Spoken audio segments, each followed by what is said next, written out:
You're listening to the Options Insider Radio Network. For more quality options programs, visit www.theoptionsinsider.com or search for Options Insider Radio Network in your podcast provider of choice. Listeners can also access all of our programming through our mobile app, available in iTunes and on Google Play.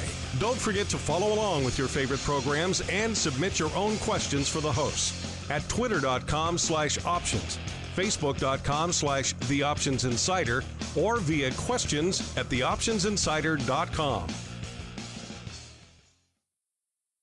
And now, it's time for the show that breaks down the options market, from unusual activity alerts to market analysis, strategy overviews, listener questions, and much more. If it involves puts and calls, then our all-star panel will break it down. It's time to hit the option block with your host, Mark Longo from the Options Insider Media Group, and co-hosts Uncle Mike Tussaw from RCM Asset Management, Andrew the Rock Lobster Giovinazzi from OptionPit.com, and Mark the Greasy Meatball Sebastian from OptionPit.com. And now, get ready to hit the option block. All right, everybody, that rockin' tune means it's time to rock out with the show of shows. Yes, it's time for the option block. My name is Mark Longo from theoptionsinsider.com, as well as, of course, from a little thing we like to call the old Options Insider Radio Network. Check it out if you haven't before. I'm guessing you probably have because you're listening to us now. You know the fine places to get us. iTunes, a lot of you like to go there. Others like to use various apps on Android, maybe Pocket Cast or Downcast or all the other ones that are out there. Google Podcast also works, as well as all the other ones. SoundCloud, what's the main one? TuneIn. A lot of you guys like TuneIn, or just grab our app. It's all available there, or stream it from our website or a bunch of our partner sites. Chances are you can find our shows pretty much anywhere you look for audio these days. And of course, if you really need it now, in your face, in your ears, this instant, got you covered. We put it out live every Monday and Thursday, 3 p.m. Central, 4 p.m. Eastern via Mixlr. Grab that link once, set it and forget it. You can follow us on Mixlr if you are so inclined, so you can get our live notices when we go live with shows, not just this one, but throughout the week. Vol views, TWIFO, interviews, all that fun stuff. Do a lot of fun live stuff on that feed, so check it out for you hardcores out there. And of course, however you listen, live after the fact, it is Mail Block Monday after all, so we got question time coming up today. Get those questions in now. We know you guys like to hit us up. And days like today, you probably got some cues on your own brain, so send them in. We do like to hear from you guys. And joining me today, let's spin the old wheel. Let's see who's here, who's back from vacation and whatnot. Oh, first on our wheel of fun today is he's back from assignment, listeners, sunburned but ready to roll. He is Uncle Mike Tussaw from RCM Wealth Advisors. Uncle Mike, welcome back. It's amazing how these assignments we send you on for the option block, they're so hard because you always end up sunburned. No kidding. I'm doing a Longo style assignment, so hopefully you guys didn't say all the mean things about me that we say about you when you're gone last Thursday. Many, many mean things were said. Unfortunately, you were actually lucky because the markets were kind of busy, so we didn't have as much time to, shall we say, hold court on Uncle Mike as we normally do. So you should be thankful for Mr. Trump and his tweets. He kept you off of the headlines, at least for a little bit. And also joining us from farther east, the land where ice rinks go to die, but there's still a lot of snow. Go figure that one out. He is the Rock Lobster, Mr. Andrew Giovinazzi from OptionPit.com. Mr. G, welcome back to the show. To you as well. How goes the myriad bomb cyclones and everything else you guys are dealing with? You mean all the crazy weather? Yes. You know, it's weird. We had a mini snowstorm today, but it came and went. An April snowstorm. Just what everybody in Maine wants. That is what everyone in Maine wants. I'm glad you guys get it because you guys probably want it more than we do in old Chicago. And speaking of things everybody wants us to keep on rolling right on into the trading block. It's time to break down the latest topics, trades, and trends in the world of options. It's time for the trading block. All right, everybody, welcome to the trading block, the portion of the show where we break down all the fun goodness hitting the screen, hitting the tape today. And I say that tongue firmly in cheek, listeners, because there is pretty much a sea of blood on my screen today. I'm looking for the hand. Last time we had this, listeners, which wasn't that long ago. Remember, it was just, I think Groupon was the only, of course, VIX, were the only two greens on the screen. Today, a little bit better. We got actually Uncle Mike's old friend, SLV, green on the screen. Gold vol, GVZ, also a little green on the screen. GLD also ticking up, so gold back to doing perhaps what it's supposed to after maybe forgetting that for a little bit, that it's supposed to be a bit of a hedge. People maybe shifting their hedges back from crypto back to gold. We'll see how that one works out a little bit better. Citigroup also up slightly on the day today, oddly enough. So there were some weird names green, but pretty much everything else, listeners, in the red column. The market just taking it on the chin, even though closing off the lows. S&P got as low today as right around, about 25.33.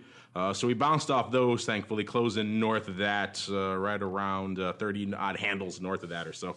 So right only off a mere 2% and change, 2.3 or so percent on the day. The Dow, kind of the laggard of the bunch today, only off a mere 2%, right around. It had dipped down as low as over 700 handles, I believe, intraday, only off a little bit shy of a little bit around 500, close to that level to end the day up out there. And of course, tech-heavy NASDAQ taking it on the chin once again, off nearly 3% on the day. Not a good day to be long some tech. You got kind of this trifecta of just butt whipping going on out there. You've got everyone, of course, after Facebook these days, after all the bad news continues to pile on, and now Zuckerberg and Tim Cook from Apple kind of getting in a little bit of a pretty surprisingly heated face-off there in terms of he said, she said on who's the better and or worse company out there, and Zuckerberg accusing people of having Stockholm syndrome for liking Apple and things like that. So a lot, and listening to Apple and listening to Tim Cook. So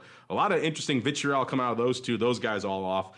Facebook off nearly about 2.5%, a little bit more than that. Apple only off a mere about 0.5% or so out there today. Then, of course, everyone's got their claws out for Tesla. We'll get into that more in a bit. There's a lot going on out in Tesla land. But Tesla taking it on the chin, off, a mere 5%. Closing today right around 252 and change, dipping as low intraday as 244. So it is interesting. These names that kind of live by the sword kind of sometimes tend to die by the sword, if you believe this is indeed the death spiral of Tesla. And a lot of people have been writing such negative things. They're going to be out of cash in 6 or 12 months. They need to float X billion dollars worth of convertibles to stay afloat. It's going to, of course, dilute the equity, all these things.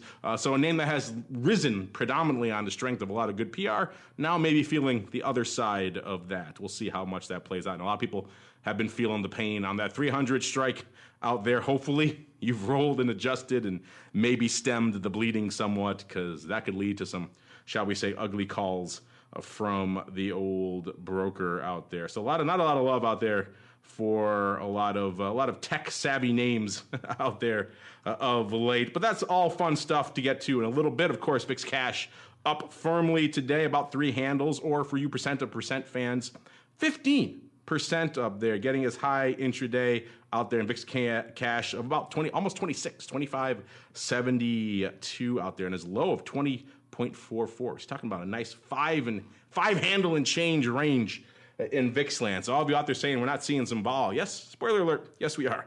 Well, let's start there, Mr. Rock Lobster. Of course, Tesla also talking about the recall. Probably one of the most poorly timed recalls in recent history. That didn't help either. So a lot of bad stuff. But Mr. Meatball, we'll start. Mr. Meatball, I apologize. Mr. Rock Lobster, we'll start with you. VIX is the only green on the screen today, so that gives you a little pride of place. What was catching your eye in today's action? What were the hardcores, dare I say, the crazies doing in the pit chat today? Well, the crazies mostly, at least like in Vol newsletter stuff, we're writing some of the long side of some of the strangles up, stuff like that, where all of a sudden we thought, VIX was dead on Friday, right? Or on Thursday we did the show and things were starting to chill out a little bit, like maybe the trade war is not as bad because they're kind of back channeling, and then lo and behold today, no back channeling. They're going to smite the pig producers or whatever, or what, I don't know, or tax wine or some stupid thing. So anyway, at least for now, all the volatility is back, and for good reason, because the SPX is down 2.25%. The Nasdaq didn't look good this morning when it would open kind of down like 0.5%, and it just kept going down.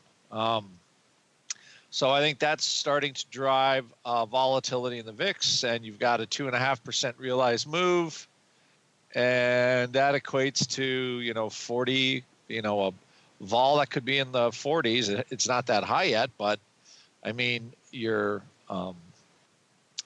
moves in the underlyings are pretty enormous. So just from that point of view, things got wildly backward and scary again after starting to it was kind of creeping back into some sort of normalcy. So again, when VXX does stuff like this, like the note I put out in my vol newsletter this morning, you just want to buy short-term strangles because they're priced in the vol was in the 70s, and the thing's got a 15% move or something like that today. I don't know how much it was up. It was pretty darn big. And VIX, the same way. Yeah, you had a 10 at one point. It's probably 12 or 13% move. So to me, the implied vol looks relatively inexpensive, even though VIX is 23, because the market is moving just way, way, way more than that. So for all you guys that like to sell premium, the vol's high, but the realized vol is higher, is what I would say. So gotten a lot of moving. It's not going away. So, and I don't see it going any way until I think the real relief that's on the calendar is earnings, since we talked about this last week. And, you got more headline news that was a little bit kind of sideways up and down. And here we are again with stocks down. I think we are trading at the low of the year right now, if I am not mistaken. Almost. I don't think it's not the lowest low of the year, but it's pretty darn close. So at 2,500 is not very far away. It's only, at this rate, it's only a day away. So I don't think it's going away until the news improves, some of the trade stuff improves. I don't think the big spending bill, with just total disregard to the amount of money the government takes in, I don't think that helped either. So none of this stuff, nothing headline news-wise has really helped. Strangely enough, the last huge rally year we had, besides at least the beginning of this year, was 2013 when the Congress passed the sequester and they started to limit spending. And the stock market took off from there. That was 2013, and I think you had a 3-year rally after that, and that culminated in just the no volatility from last year. So as of this episode, the we can't believe Trump is a single-digit VIX president. Well, maybe the other side of the coin is showing itself at least over the last 2 months. Yeah, those are prophetic words. It took a year or so for them to kick in, but once they kicked in with, shall we say, gusto. So yeah, we had a little bit of a delayed reaction there. Then I think Trump woke up late Jan, early Feb, and said, you know what? I'm not a single-digit VIX president. Let's fire up the old Twitter machine and see what we can make happen. Trade war, you got it. And all sorts of other fun ensuing therein. So yeah, of course I forgot to mention Amazon at the top of the show. That's the other FANG name. He's been just drubbing of late. Seems to have a personal vendetta against Amazon. Stock off 5% today, about 75 handles, a mere $1,371 these days after coming off the lofty heights. Never good for a name when the president has you in his crosshairs, rightly or wrongly, doesn't matter. Always tends to lead to a little bit of red on the old screen. So yeah, the FANGs not having the best of months really going on here. We shall see how it continues. Tesla, of course, not a FANG, but let's call it a FANG T, FANG plus T, because it's always invoked in the same kind of conversations out there of all sorts of interesting stuff. Yes, we'll get to the Tesla puts. Don't worry, sir. But first, Uncle Mike, you, of course, you go away. It's a good time for the Bulls. Everyone's happy, good stuff. You come back to this. So first off, what's your mental state like, and then what caught your eye today, sir? My mental state's pretty good. I think this is a double bottom. I think this is opportunity, quite frankly, and I'll talk a little bit more on Thursday as to some of the things that I did today with this pullback, but I'll kind of give you a little bit of a sneak preview right now in the short-term cautious section of my marketing tagline of being long-term bullish, short-term cautious. I mean, going into this, I had those cheap out-of-the-money calls that I got for virtually pennies on the dollar back in February. So I really didn't lose much on those, maybe a few pennies. And then I just rolled down the put spreads, which I described a couple of weeks ago. So going into today, the only real position I had of any significance was the 245, 240 put spread on SPY, and expiring in April, and it's still at 257. So there's really no reason for panic, at least not yet. Maybe tomorrow there will be, who knows, with that one. Now, we had a lot going on today. So with Amazon, whenever you have a CEO that owns a newspaper, and the newspaper, not trying to be politically biased on here, but the Washington Post, they're typically not in favor of Trump all that much. And so when you're a high-profile CEO, when you're up for being the richest man in the world all the time, whether he's still first place right now or not, I don't know. But when that happens, and you're throwing bullets at the leader of the free world all the time, or at least your newspaper is, whether he was doing it directly or not, who knows, you're going to get some pushback when you're doing it to someone like our president. So that's going to happen. And I don't think he really likes Amazon very much. And so once again, right or wrong, I quite honestly, I'm kind of surprised it took this long for something like this to happen. Tesla, I think Tesla is in some pretty decent trouble right now. I don't really follow it that much, but I will share this. I had a client that did the 55-50 put spread with those puts that we always talk about. Got oh in no, for a dime. you too, you guys too. Everyone's getting into these puts. It's been the trade du jour. Dime. What was that?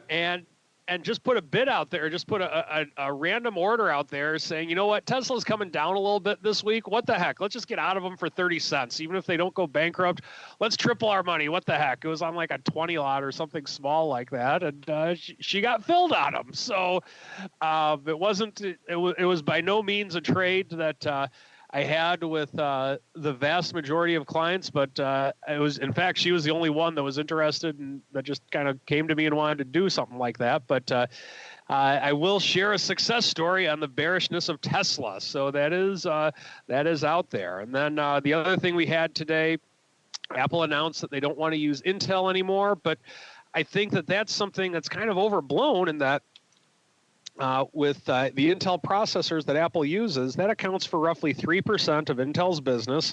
And if it happens, it's not going to happen until 2020. That's a long time from now, and Intel can still have the opportunity to save that business. Who knows? But the point is that I think with Intel coming down today, that could be a buying opportunity for Intel. We have Cook and Zuckerberg doing their pro wrestling imitation in terms of trying to take shots at one another. It kind of reminds me of an 80s WWF pro wrestling feud between the two of them. I don't understand why Cook is going after him like he is, because they also use data with Apple as well. But nonetheless, it's something that I think this is going to blow over. They'll make nice, and they'll probably do some type of joint ventures again. And but for the time being, I'm sure there's some reason why Cook is saying what he's saying about Zuckerberg, but it'll be interesting to see where that plays out. We have a trade war. We have a trade war and tariffs. I really don't think that the tariffs are going to be that huge of a thing on the economy, but what's happening is the trade war potential that's ensuing is one thing that the market is reacting to. The actual tariff itself, I don't think is that huge of a deal. It's just the chain reaction that is being caused by this is something that's going to be, or it's making a lot of volatility. So I think the tariff I would relate to row in such a way to where if interest rates went up 1%, let's say, the row on a 2-week option probably wouldn't be that big of a deal. But it's the ultimate effect of interest rates going up 1% that would cause a lot of volatility and market haywire that would happen. And so that's kind of what I think is happening with tariffs. And speaking of row, we also have interest rates. I believe I forget if it's later this week or next week. We're going to have our new Fed chair testify before Congress. So I think that's something that's going to have the markets watching, as well as we have unemployment coming out this Friday. So a lot going on today, but ultimately we're around the lows that we were roughly a month ago. And tomorrow's a pretty important day, I think, to see if we can either hold those levels or the market goes below it. And on top of that, we close below the 200-day moving average in the S&P today. Lots going on, folks. Stay tuned. There is a lot going on, and since even you are now playing in these crazy Tesla puts, we got to get to them. A lot of stuff going on there these days. So without further ado, let's keep on rolling right on into the Odd Block.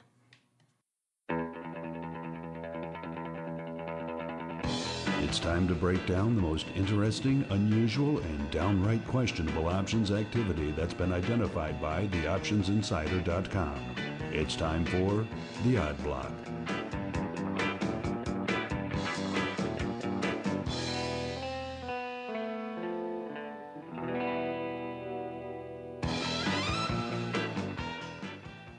All right, everybody, welcome to the Odd Block, the portion of the show where just the weird, the wild, the whimsical stuff started popping off. And speaking of weird stuff, we've been watching. If you listen to the show for a while, you know we kind of got the ball rolling on these crazy mystery Tesla catastrophe puts. We started putting them in our Tesla options tracker. We first noticed them, quite frankly, listeners, a while back, early last year, when we did some scans on Tesla. We found that, surprise, surprise, the Jan 2019 50 puts, yes, 50 puts, were the number one options position from an OI perspective by far out there in Tesla. And that really surprised us so much that we had to run it again to make sure we hadn't hit something wrong. And it stays that way for quite some time.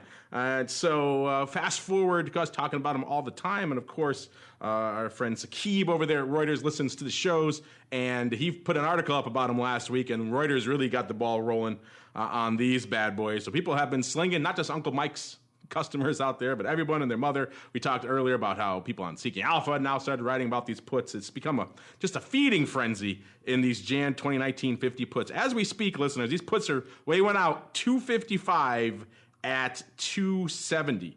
They traded as high as $2.86 today. These things were 30-odd cents not that long ago, and we were just talking about them. And huge range today, $1 range in these puts today. They had a low of $1.85, a high of $2.86. So you talk about volatility.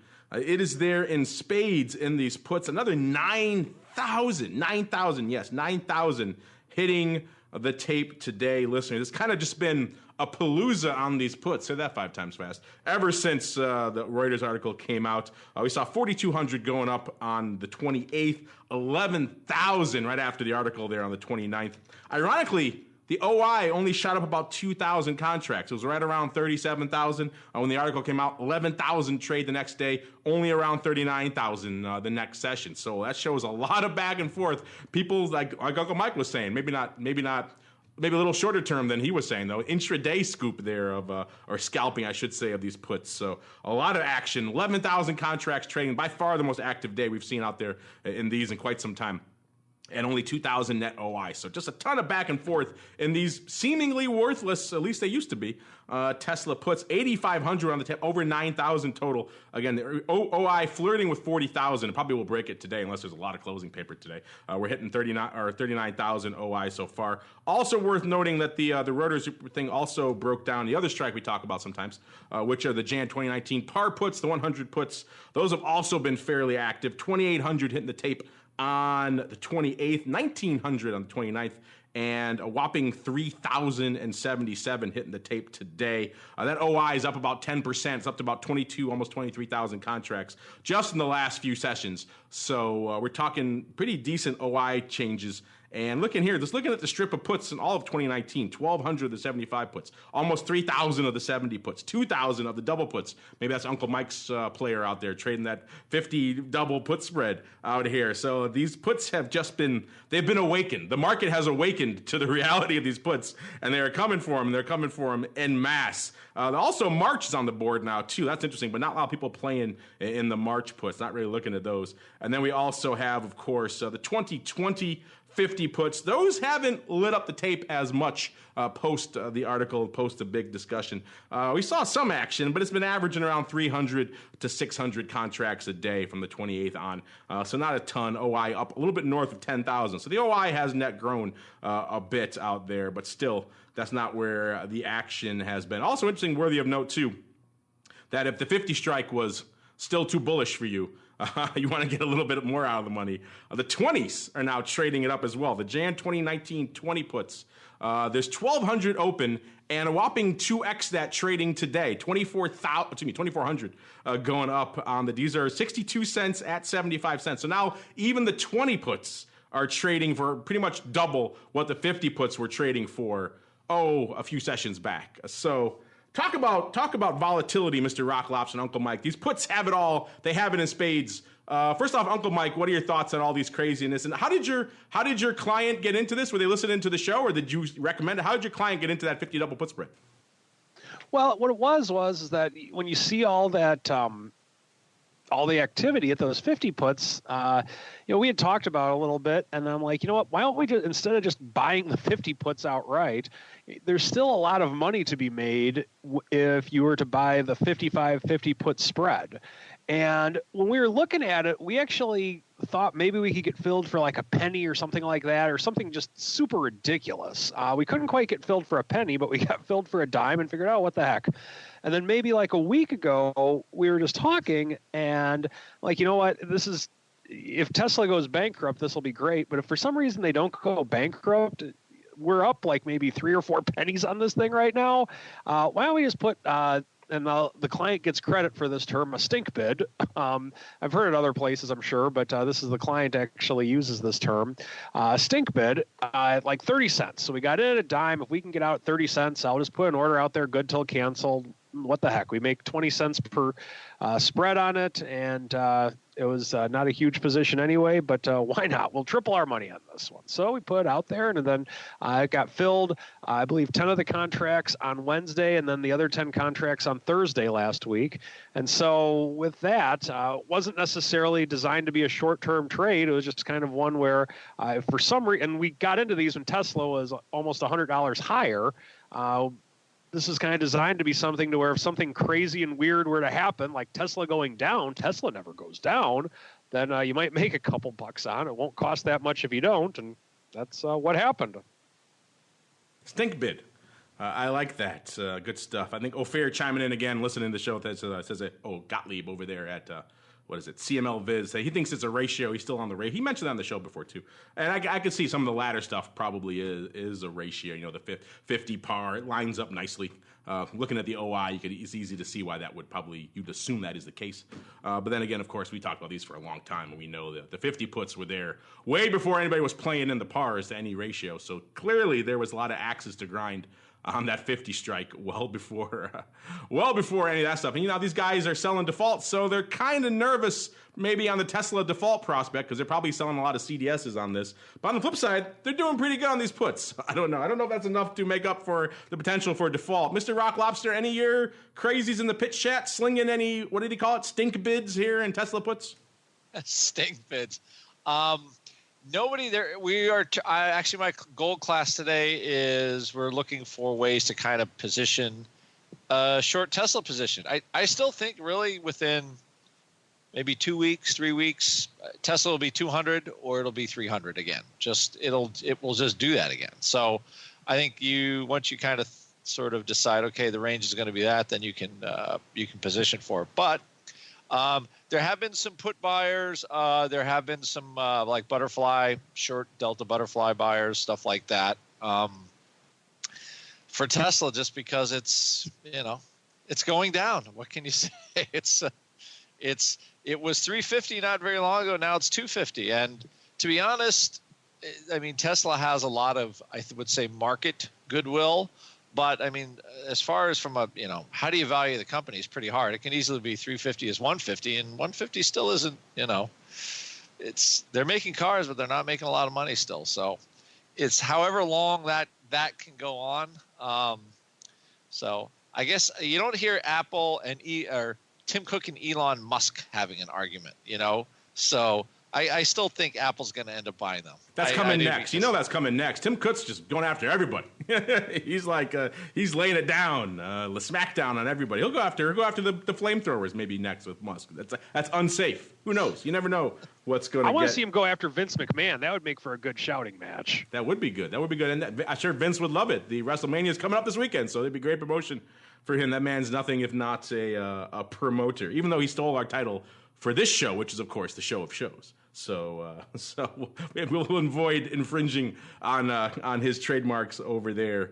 Ophir's still going on about the spread, saying the spread makes it 1x2, makes it so Tesla has got to go to 0 for the naked short, aka the ×2 leg to hurt.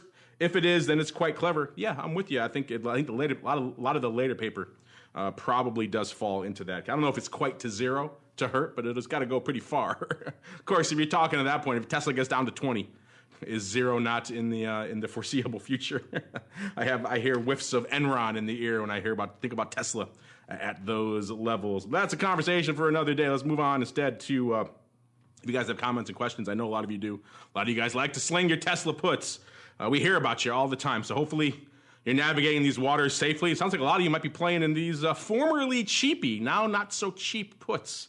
They used to be just a silly joke. Now they're trading $3 and doing it 11,000 times and multiply that times all the strikes that are trading out there. It starts to become a little bit more serious and a little bit more head scratching as to what exactly is afoot out there. But even the 20 puts slinging 2,400 contracts today. So yeah, the bears have their claws out for Tesla. Let us know, you guys.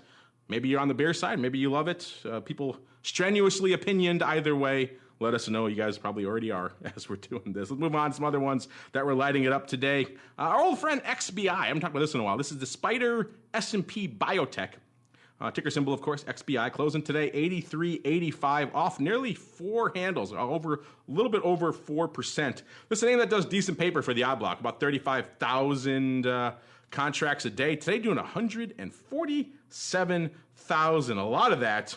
Let's see, 28, 30, about close to 50,000 contracts in one. Looks like sizable close and / roll to another strike. We saw the April 79, what are the strikes here? 79, 82, 84, 90 ratio put stupid going up out here today. And actually not quite as stupid. Might be a little bit of a roll on these. Actually, maybe not. We'll see. But either way, it looks like we got the size paper going up here. We see 14,000 and change of the 84 puts going up for 265. 14,000 and change again of the 79 puts going up. That one was opening. The total on the 79 put strike was about 23, almost 24,000 on OI of just 6,000. So clearly, whatever else is going on, they are opening on these 79 puts. The 84 puts I just mentioned they have an OI of, where are we here? About 21,000. So they did a total of 25,000 on that strike today. So roughly 2x. So looks like the initial paper looked like it might have been closing, but a little bit more piled in after close to the bell. There's maybe indeed, definitely some people at least opening on that strike, which is all sorts of funky. The 82 puts kind of splitting the difference. Those look like they were probably closing going into today. There's about almost 14,000 open on that strike and a little over 14,000 going up today on this strike. And 9,500 in one big block for $1.88. And of course, the big strike up there in terms of meatiness were the April 90 puts going up 9,500 for $6.24, a total of a little over 10,000 hitting this strike, 18,000 open, which is why it seems like maybe they're taking these 90 puts that are, shall we say, almost 7 handles against them, and perhaps taking them off and rolling them down to different strikes, rolling them down perhaps to the 79, which is a little bit more perhaps reasonable strike, or perhaps taking some money off the table and also deciding to go down. Still keep the bearish party alive if that's the case. In terms of keeping the party alive, but going down to the 79 strike. Let's look here and see what's been going on for the last year here in XBI. About a year ago, this name was printing, about 66. So pretty decently below where it is now. reached a high of about 96, so 30 handles north of that. Not too long ago, about a couple of weeks ago, mid-March.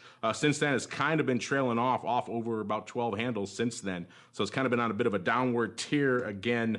Looks like someone taking advantage of that recent downward tier to perhaps take some of these 90 and other puts off the table. Mr. Rock Lobster, what's your spidey sense telling you on these? You think this is house money closing? Some of the OI doesn't exactly match up, which is why it's a little weird, but my spidey sense is thinking maybe some closing, and then also the print on the 79s is a little funky, but that definitely at least is opening. What's your spidey sense telling you? Maybe this is all crazy, additive, stupid paper? That would really be stupid, but that'd be interesting.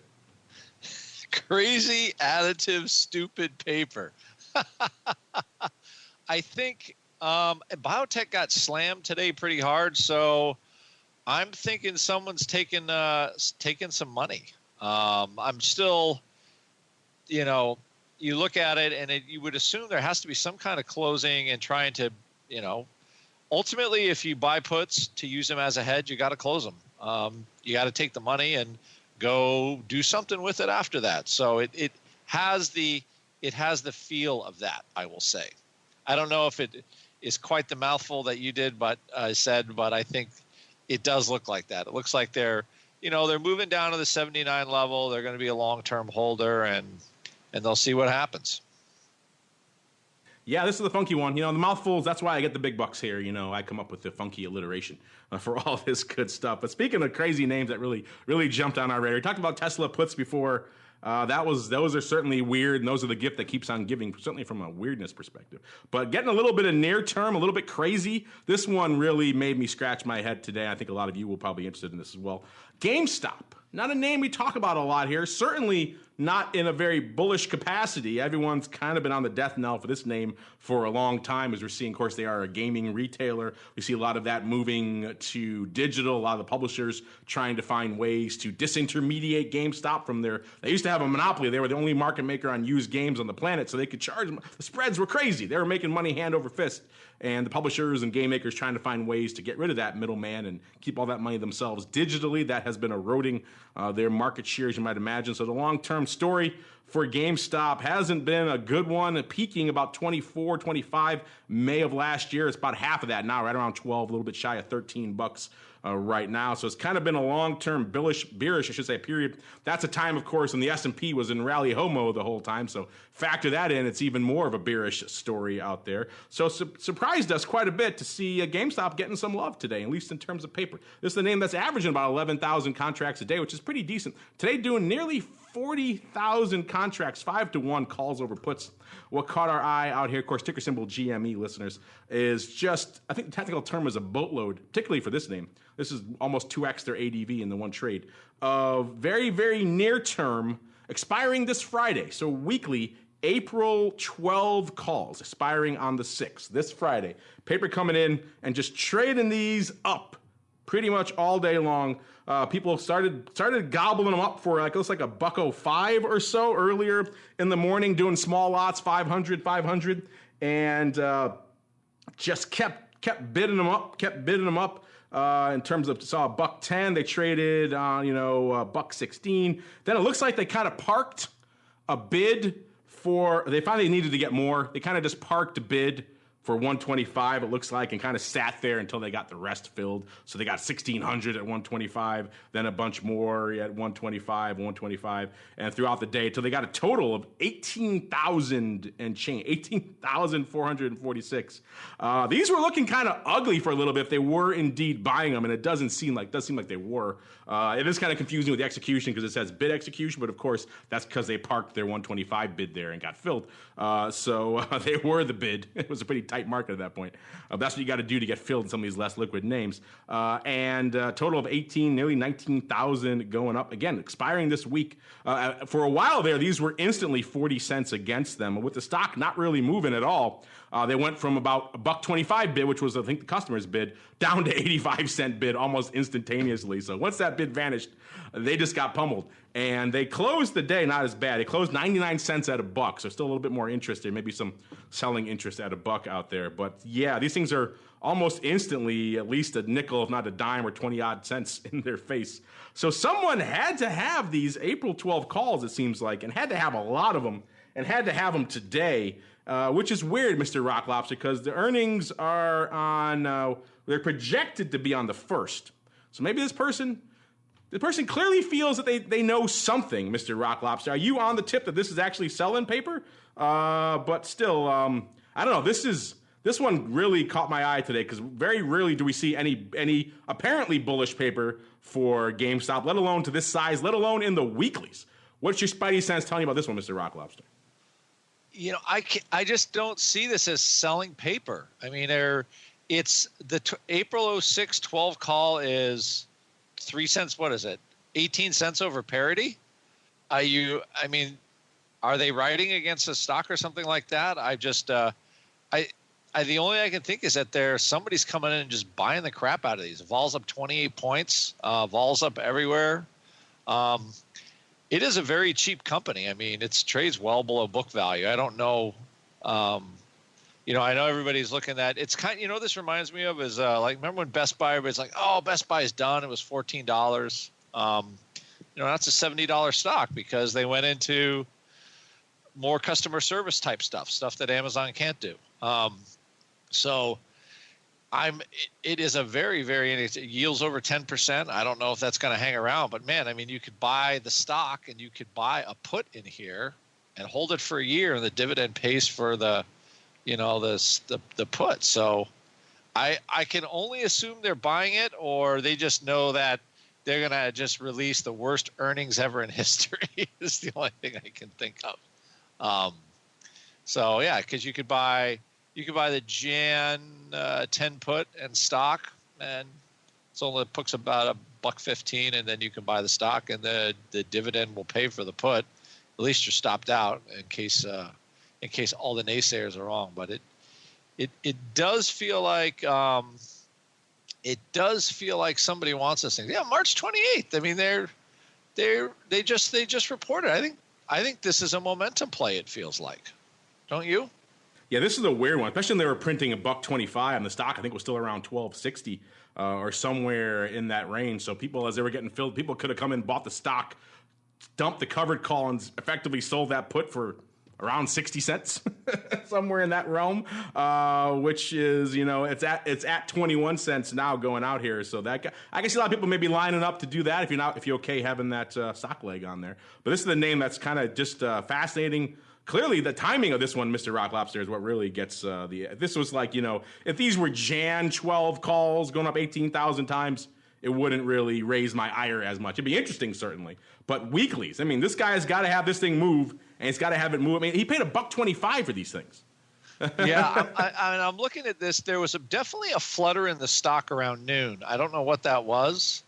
If it was news, because it was trading 13 and change. At that point. So for a $12 or $13 stock, it had a pretty huge range today. So I find it like I'm going to look into this one more. All of a sudden it feels like the premium is very, very, very cheap in this $12 stock that actually, could be worth it. Could be an $18 stock in a year. So that, I like that kind of risk-reward return. He needs it to be 18 by Friday, though. Well, he might have it by tomorrow. He's like 18 by Friday would work for me. That's good. Yeah, Monday I'm out. Well, he could take the stock. So we'll see because it's kind of an in-the-money call. So it's interesting to see if they roll that bad boy.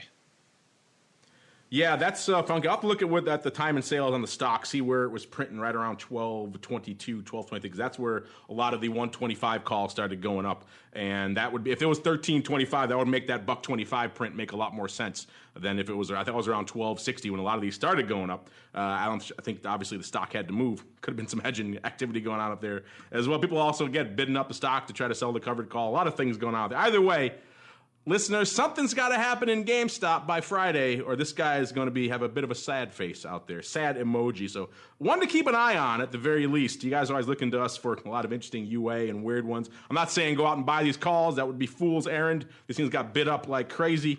But interesting stuff to note out here if you're looking at GameStop in these names here. And you know what? We could talk about rolling puts. We'll do them really quickly. We'll wrap up here in HIG.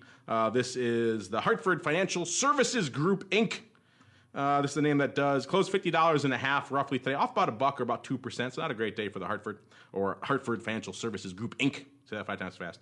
Averaged about 4,000 contracts a day today, doing about nearly 20,000, 19,500 or so.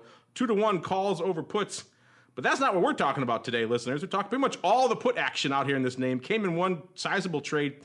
They rolled. I love when they roll exactly the OI, Mr. Rocklopster. That's just very considerate of them, don't you think? There's 3,000. It makes the job easier. It does make the job a little easier.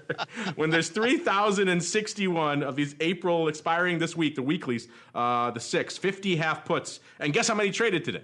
3,061. I like this guy. Whoever he is, I heart you, sir.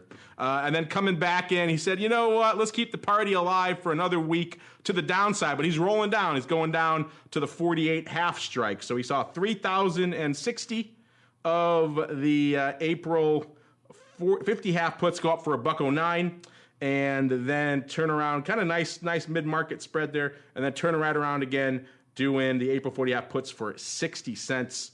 So again, doing the whole thing for 49 cents out there, 3,060 times. These were close to the offer. So yeah, he's rolling these puts out. A little bit of a hedge. Obviously someone who's been sitting on perhaps a little bit of Hartford wants a little bit of downside protection. Let's look back here at the year that's been. Got as low about 48, so not that far from where it is now. Got as high as, pushing 60 back in late January before, of course, the market tumult kicked in and kicked this one down a few notches. Trading about $50 now, and maybe our friend here, clearly Mr. Rock Lobster, thinking there's more downside to come. Also interesting to note the timing on this one, because he's not rolling out to June or Jan or anything like that. He's rolling out to one more week.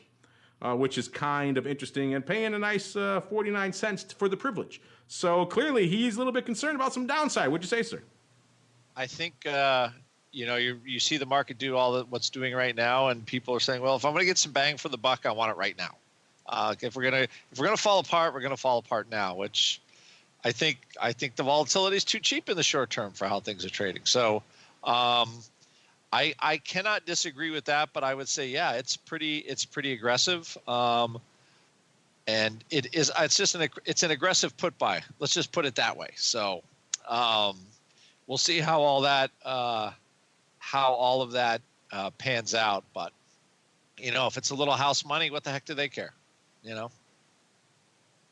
Yeah, what do they care? It's just some house money, right? So you take some, you leave some, we'll see what happens. Another one where something's got to happen in the next week or two, Mr. Listeners, Mr. Rock Lobster and listeners, I meant to say, as we keep on rolling. So some near-term stuff for you to keep an eye on here in the old odd block. We'll certainly be coming back to those GameStop probably on Thursday, see what's going on out there. Meantime, as us, we keep on rolling. It's time for you guys to jump on in a little bit. It's time for the mail block. It's time to take your seat on the All-Star panel as we read your emails, tweets, Facebook messages, website comments, and much more. It's time for the Mail Block. All right, listeners, you guys know it. We're coming down to the wire here. The final match. The final matchup here of the old options broker madness. It is the final game to decide who will triumph in this year's battle. We had a lot of names, 16 names entered, only one can emerge victorious. So many big names have fallen by the wayside. TD Ameritrade, Thinkorswim, out. Ally Invest, aka Trade King, out. Robinhood, got a lot of love, but they're out. Interactive Brokers, gone. Trade Station, they're gone. E-Trade/Options House, you're out. Who else was sent to the wayside? Sogo Trade, TradeHawk. Everybody, E-Option, the name's Fidelity out. Schwab, OX, gone. So Choice Trade, out. Everyone, one by one, falling by the wayside. It leaves us to the final two. But there can be only one. The final two are TastyWorks taking on our old last year's winner, Lightspeed. So far in the early voting, you got about another day and a half to vote, listeners. But so far in the early voting, it's a good favorable, shall we say, in the favor of the Tasty folks. We'll see if Lightspeed can rally. By the way, you guys remember, you can vote. The main poll is on Twitter, but that's not the only place we count the votes. So you guys, can and should vote on Facebook as well, on StockTwits as well, via email, via our website feedback form. Wherever you can vote, you should vote. So that way all that gets calculated in the final total, A. And then B, the more you vote on those other platforms, the more chances you have to win our platform, or we should win our fabulous prizes, as well as, of course, retweeting and liking the poll itself. That also gets you entries. Every time you do all that stuff, it's Chicago style. Vote early, vote often. And you guys get to feel the love. Speaking of the love here, a lot of you guys chiming in on the different brokers throughout the show. We've got Patrick Snoke chiming in today saying he wants Tasty to win. And he said Tom Sosnoff said on their shows today, I'm not sure if he's trolling or what here, that if they win the broker madness, that he will shave his head on air and he'll go vegan for a month. I don't know if how would we know if he shaved his head? He always wears the beret, so that's kind of maybe an empty threat. But the vegan thing might be kind of interesting. I don't know. Mark Brandt saying he's tried the Robinhood app now. He's got free options from Robinhood, and he's actually very impressed. He says super fast, but only cash secured trades for now. Interesting. He says that's ideal for newbies because everything is explained simply at every step. Pros will love the speed. App trading is the best. So there you go. A lot of you guys were pretty bullish on Robinhood. We included them kind of on a bit of a whim because we hadn't had a chance to play around with a lot of their options functionality. They're rolling it out slowly as kind of a beta. But a lot of you guys wanted to see them in there. We included them, and a lot of interesting, favorable feedback so far from what we're hearing. They didn't win. They're not going all the way to the end, but they had a respectable showing. I think they made it into the Final Four, at the very least the Elite Eight. So they did pretty well considering the fact that they haven't even officially entered the space here. We got Drew Yallop just saying they're the best. I guess Lightspeed and Tasty. You got to pick one, Drew. You can't. It's a contest. There can be only one. You can't say they're both the best. You got to pick one. Let's see who else we got here. KToddMorgan. Oh, he's going on about the wins. You remember this last week, Rock Lobster? The wins. The WNSSS. I forgot what handles. That's people have been tweeting in and sending in their alternatives for the Fangs because Fang is now dead. All these names are just getting annihilated. So what's the new Fang? Apparently it's the wins. I know there was Weibo in there. NVIDIA was one of those. I think Square was one. And I forgot what the other two S's. There's 3 S's in this. Wins. He says, wins, while a cool new name, hasn't fared much better lately. I'm betting that changes, but as of yet, they're getting whacked too. So he's not buying the wins. I don't know. Mr. Rock Lobster, are you buying the wins? And Mr. Uncle Mike, are you a fan of Fang alternatives? Wasn't Shopify one of those? Oh, yeah, Shopify was one. You're right. I'm going to pull it up right now and see if I can find what the other names were. But yeah, Uncle Mike, everyone's sending in Fang alternatives because I don't know if you heard, but Fangs are old school. Fangs are dead. Here we go. It was Weibo, NVIDIA, Square, ServiceNow, and Shopify to replace your Facebook, Apple, Amazon, Netflix, and Google's, of course, because that's old school. That's old economy. We don't use any of that stuff anymore. It's all ServiceNow now, whatever the heck that is. I don't even use that. No, I'm sticking with the Fangs on this one. I think the Fangs are far from dead. So, Mr. Rock Lobster, no one's slinging the wins in your crazy chat there? We liked the Square because that was kind of all over the place, but I think it's cooled a little bit now. But I think Square was really the only one that caught people's attention. Let's see. Got a lot of in-depth questions. Some of these are pages long. Can't get to those right now, unfortunately. Let's see. Let's find a good, quick. This one's far too long for now. This guy's talking about rolling his Tesla puts. He's talking about the 295 strike, so hopefully he's rolled before. Now, blah, blah, blah. Long ones. Let's see. These are also long.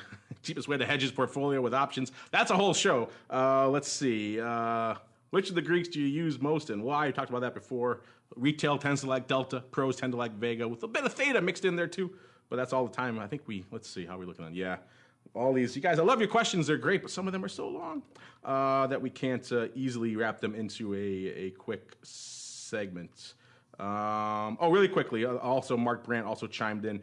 Do you remember single stock futures? Ha, ha, ha. Yeah, I remember those. Those were great. They were kind of an idea that was, I don't want to say ahead of its time, but it kind of was. I mean, if you remember back when they launched, I certainly do. That was the One Chicago days. If you're not familiar with listeners, that was a joint venture of the SIBO and CME and Board of Trade. That was kind of its own entity back then. They created this One Chicago entity hence the name, One Chicago, with the purpose of creating these futures on equities. And they had a great idea back then. They had better margin, much more favorable margin than equities, which of course the best margin was 50%. And back then you could short them without an uptick, which was a big deal. Now, of course, not so much of a big deal. That change of ruling really took a lot of the wind out of the single stock futures sales. But still, margin-wise, they're much more respectable, but much more competitive, certainly. But a lot of people never got in behind them, and they haven't really taken off. I don't know, Mr. Rock Lobster, you were a market maker then. Did you ever use single stock futures? I never used them. I couldn't. I never really found a use of them. The markets weren't that great, so it was never one of those things that appealed to me. Yeah, so that was the problem, of course. They have the catch-22 that bedevils every new product. There's no liquidity, so the spreads are wide. So even though the product's more attractive, you don't have to wait for an uptick, and the margin's better. The spreads are killing you. So it ended up kind of being a net win/loss. So a lot of people never jumped on board. Plus, you had brokers who were actively disincentivizing people from using these things because, hey, guess what? The margin business is their entire business, and they didn't really want One Chicago to do that well as a result. So there was a little bit of headwinds against those guys, too.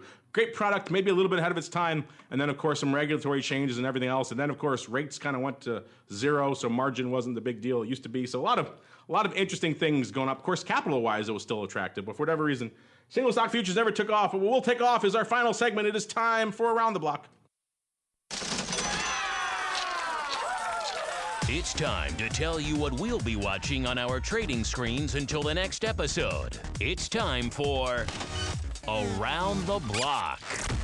All right, everybody. I think it's safe to say we're all kind of watching the bloodletting. Will it continue? Will Trump continue to tweet so aggressively tomorrow? Will we bounce off these levels? We shall see. Uncle Mike loving his cheapy calls, buying a ton of them. Is that correct, sir? Of course, just buying as many out of the money calls as I possibly can. Why buy one when you can buy 8? Is that on your business card? Let me buy your cheapy lottery ticket calls for you. Isn't that what you say? Of course, all the time. Aside from buying cheapy calls, what else is on your radar, sir? Well, like I said earlier in the show, we have a lot that's going on this week. We're at what could theoretically be a double bottom right now from a technical standpoint to the lows that were in a few weeks ago. We have that. We have non-farm unemployment on Friday. We have just a lot going on. Who knows what's going to happen with the next set of tariffs? So this will be one week where we'll be watching the news quite a bit. Mr. Rock Lobster, what's obsessing you and the crazies for the rest of the week, sir? What's obsessing me and the crazies is if VIX can, we were kind of close to a 30 VIX today. So right now, every time I keep thinking, vol could go back down, I'm like, I don't want any hard direct short vol bets right now. So that is really what's it. I think we're waiting for earnings, and ultimately it's just, how things are tweeted is really how it's going to happen,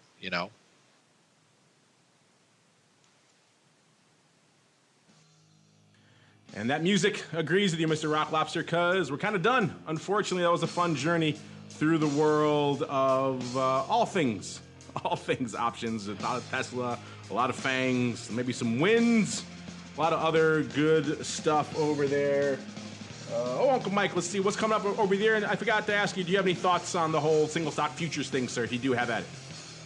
Well, just real quick, I thought they were a great solution from where there was no problem.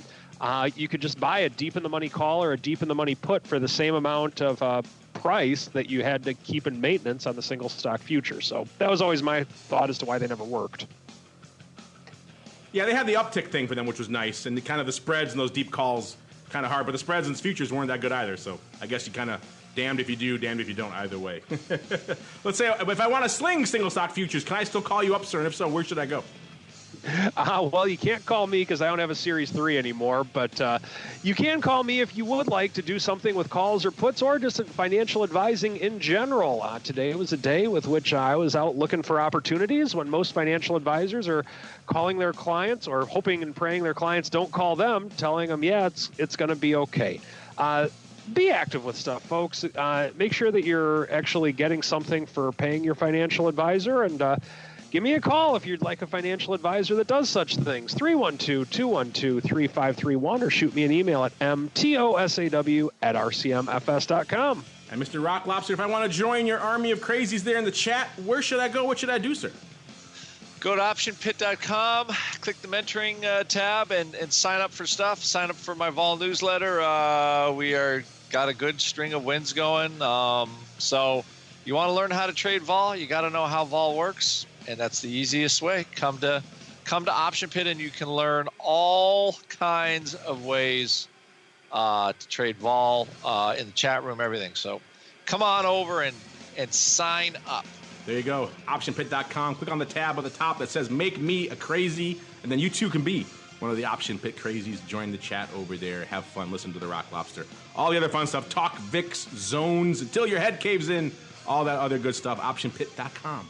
To learn more, on behalf of the Greasy Meatball, actually, he's not here. On behalf of the Rock Lobster and Uncle Mike, and indeed myself, got to thank you all for joining us, downloading, streaming, subscribing, sending in such great and lengthy questions. We'll fit more into the future shows. Don't worry. There's just a lot going on today, unfortunately. Or maybe fortunately, depending on your point of view.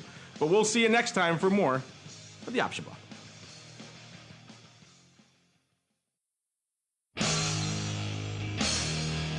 The preceding program was a production of the Options Insider Radio Network. For more quality options programs, visit www.theoptionsinsider.com or search for Options Insider Radio Network in your podcast provider of choice. Listeners can also access all of our programming through our mobile app, available in iTunes and on Google Play. Don't forget to follow along with your favorite programs and submit your own questions for the hosts at twitter.com/options, facebook.com/theoptionsinsider, or via questions at theoptionsinsider.com.